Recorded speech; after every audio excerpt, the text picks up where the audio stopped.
بسم اللہ الرحمن الرحیم۔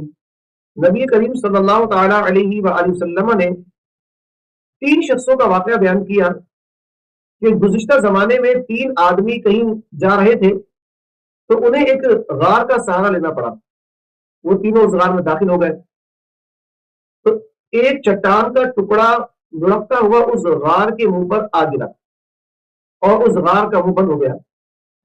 انہوں نے یہ فیصلہ کیا کہ اس چٹان کی مصیبت سے بچنے کا صرف ایک ہی راستہ ہے کہ ہم اپنے اپنے نیک اعمال کا وسیلہ اللہ تعالیٰ کی بارگاہ میں پیش کر کے دعا مانگے کہ اللہ تعالیٰ ہمیں اس چٹان کی مصیبت سے نجات عطا فرمائے۔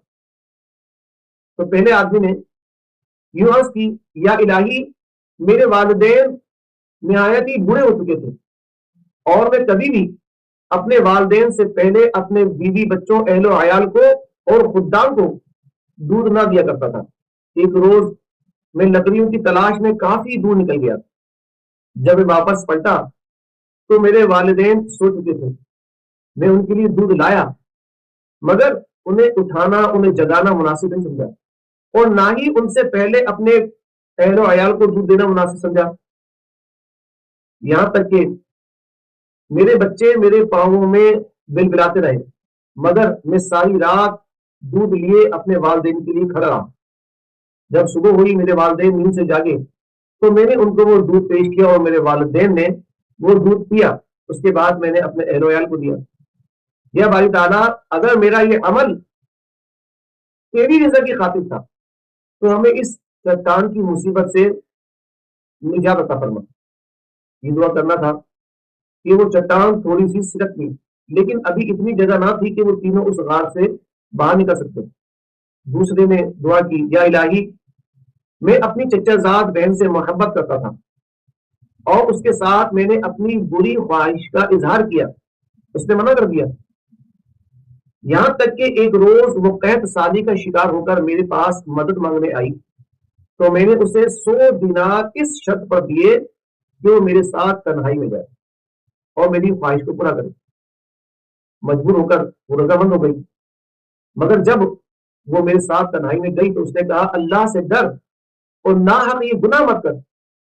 یا باری تعالیٰ، میں اس گناہ سے باز آ گیا اور وہ 100 دینار بھی اسے دے دیے۔ اگر میرا یہ عمل تیری رضا کی خاطر تھا تو ہمیں اس چٹان کی مصیبت سے نجات عطا فرما۔ یہ دعا کرنا تھی کہ چٹان تھوڑی اور سرک گئی مگر اب بھی اتنی جگہ نہ تھی کہ وہ تینوں اس غار سے نکل سکتے۔ تیسرے شخص نے دعا کی، یا باری تعالیٰ، میرے پاس کچھ لوگ بطور مزدوری کام کیا کرتے تھے۔ ایک روز تمام مزدور سوائے ایک کے اپنی مزدوری لے گئے۔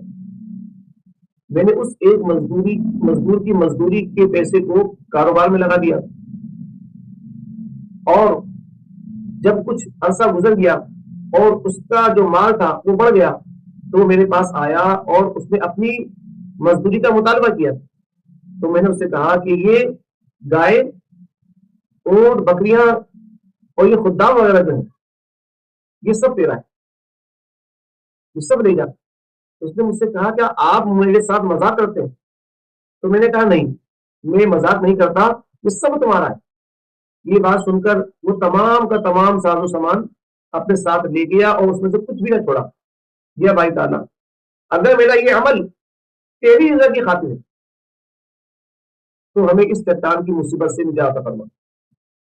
یہ دعا کرنا تھی کہ وہ چٹان مکمل طور پر وہاں سے ہٹ گئی اور وہ تینوں اس غار سے باہر نکلے اور اپنے راستے چل دیے۔ تو اس واقعے سے ہمیں بہت کچھ سیکھنے کا موقع ملتا ہے۔ مختصر کچھ عرض کرتا ہوں۔ نمبر ایک، کہ اللہ تبارک و تعالیٰ کی رضا کے لیے کام ہونا چاہیے۔ جو بھی کام ہو، جو نیک عمل ہو، اللہ تبارک و تعالیٰ کی رضا و خوشنودی اس میں شامل حال ہونا چاہیے۔ ریاکاری سے پاک ہونا چاہیے، دکھاوے کی نظر نہیں ہونی چاہیے۔ اور حدیث مبارکہ میں انما الاعمال بالنیات، کہ عمل کا دار و مدار نیت پر ہے۔ اگر ہماری نیت اللہ تبارک و تعالیٰ کی رضا و خوشنودی کے لیے ہے تو جو ہم نے عمل کیا ہے اللہ تعالیٰ کی بارگاہ میں قبول ہوگا۔ دوسری بات کہ نیک اعمال کا وسیلہ اللہ تعالیٰ کی بارگاہ میں پیش کرنا یہ جائز ہے. اللہ تبارک و تعالیٰ شاہ فرماتا ہے وَابْتَغُوا إِلَيْهِ الْوَسِيلَةَ, میری طرف وسیلہ تلاش کرو. اب وسیلہ دیکھیں ان تینوں نے اپنے نیک اعمال کا وسیلہ اللہ تعالیٰ کی بارگاہ میں پیش کر کے دعا کی تو اللہ تبارک و تعالیٰ نے ان کی دعا کو قبول فرمایا اور اس مصیبت سے انہیں نجات عطا فرمائی. وسیلہ نیک اعمال کا بھی پیش کیا جا سکتا ہے اور اللہ تبارک و تعالیٰ کے جو برگزیدہ بندے ہیں ان کا وسیلہ بھی اللہ تبارک و تعالیٰ کی بارگاہ میں پیش کیا جا سکتا ہے, کیونکہ وسیلہ اللہ تعالیٰ کی بارگاہ میں جو مقبول ہے اس کا پیش کیا جاتا ہے, چاہے وہ اعمال ہو یا وہ مقبول ہستیاں ہوں جو اللہ تبارک و تعالیٰ کو محبوب ہوں.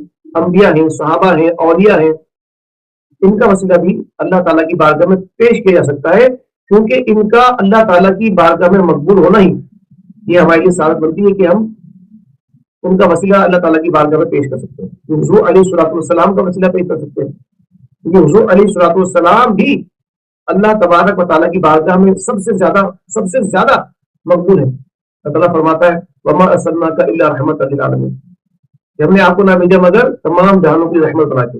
تو حضور تو اللہ تبارک و تعالیٰ کی رحمت ہے, اللہ تبارک و تعالیٰ کے پیارے ہیں, حبیب ہیں.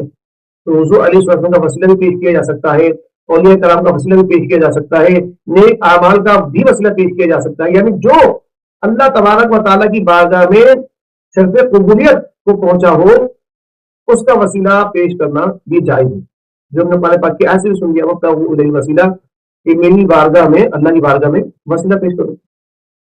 تیسرا والدین سے حسن سلوک وبالوالدین احسانا, اللہ تعالیٰ قرآن پاک میں فرمایا اور اپنے والدین کے لیے اچھا سلوک کرو. تو اس آیت مقدس سے بھی معلوم ہوتا ہے کہ والدین کے ساتھ اچھا سلوک کرنا چاہیے اور سب سے اچھا سلوک والدین کے ساتھ ہونا چاہیے کہ والدین نے جو عظیم احسان ہم پر کیا ہے اس کے بدلے میں ہم پر لازم ہے کہ ہم اپنے والدین کے ساتھ اچھے سے اچھا سلوک اور احسن سلوک کریں, رویہ اختیار کریں, اچھا رویہ, کیونکہ انہوں نے ہم پر احسان کیا, ہماری پرورش کی, ہمیں پالا پوسا, کھلایا پلایا, ہمیں کسی قابل بنایا. اب جب وہ بوڑھے ہو جائیں تو ہمیں چاہیے کہ ہم ان کے ساتھ اس میں سلوک کریں, ان کے ساتھ نرمی سے بات کریں, اف تک نہ کریں اور ان کی دعائیں لیں. تو والدین کی خدمت ضروری ہے.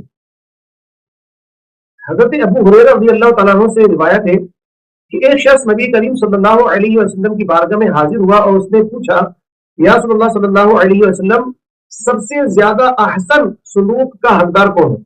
حضور علیہ السلام نے فرمایا تمہاری ماں. اس نے دوسری مرتبہ پوچھا پھر کون؟ حضور نے فرمایا تمہاری ماں. اس نے تیسری مرتبہ پوچھا پھر کون؟ حضور نے فرمایا تمہاری ماں. تو چوتھی مرتبہ اس نے پوچھا حضور اس کے بعد پھر کون؟ حضور نے فرمایا تمہارے والد. تو دیکھیے حضور علیہ السلام نے جو سب سے زیادہ حسن سلوک کے حقدار ہونے کا جن کے بارے میں بتایا وہ والدین ہیں. تو لہذا والدین کی خدمت یہ ضروری ہے, والدین کے ساتھ حسن سلوک, حسن کردار, اچھا سلوک یہ ضروری ہے, ہم پر لازم ہے, ہم پر فرض ہے کہ ہم والدین کے ساتھ اچھا سلوک, اچھا رویہ, اچھا برتاؤ کریں اور کبھی انہیں اف بھی نہ کہیں. یہاں تک کہ والدین اگر کافر ہوں تو ان کے ساتھ بھی حدیثوں میں ملتا ہے کہ حسن سلوک بجا لانا ہے. نافرمانی ان کی نہیں کرنی ہے جائز کاموں میں.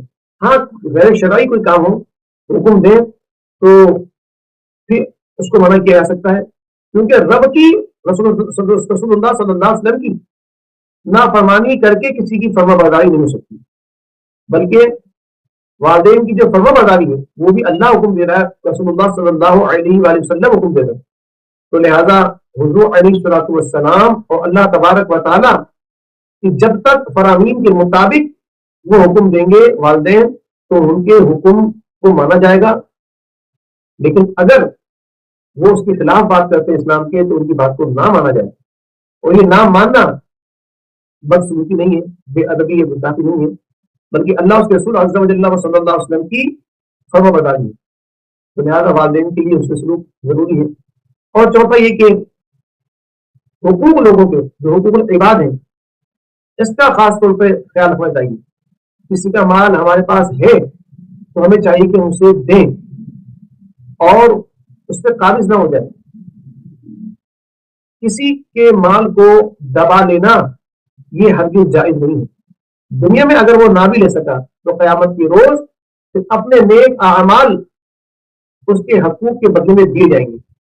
اور یہاں تک کہ روایتوں میں آتا ہے، غالباً میں نے پڑھا تھا کہ اگر کسی کے 3 پیسے بھی کسی نے ناحق دبائیں تو 700 با جماعت نمازیں جو اللہ تعالیٰ کی بارگاہ میں مقبول ہوئی ہیں وہ نمازیں دینی پڑیں گی.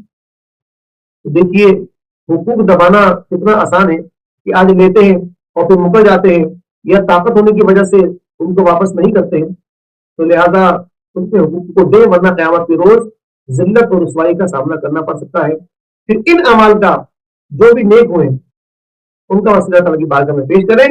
انشاءاللہ دنیا کی بھی پریشانیاں دور ہوں گی اور آخرت میں بھی پریشانیاں دور ہوں گی، ہمیں آسائشیں مہیا ہوں گی. اللہ تبارک و تعالیٰ ہمیں دونوں جہاں کی برکت فرمائے. بیان میں کوئی غلطی کوتاہی یا سبقت لسانی ہو گئی ہو، اللہ تعالیٰ اپنے فضل و کرم سے درگزر فرمائے، ہم سب کا خاتمہ بالخیر ایمان فرمائے. آمین بجاہ نبی امین صلی اللہ تعالی علیہ وآلہ وسلم.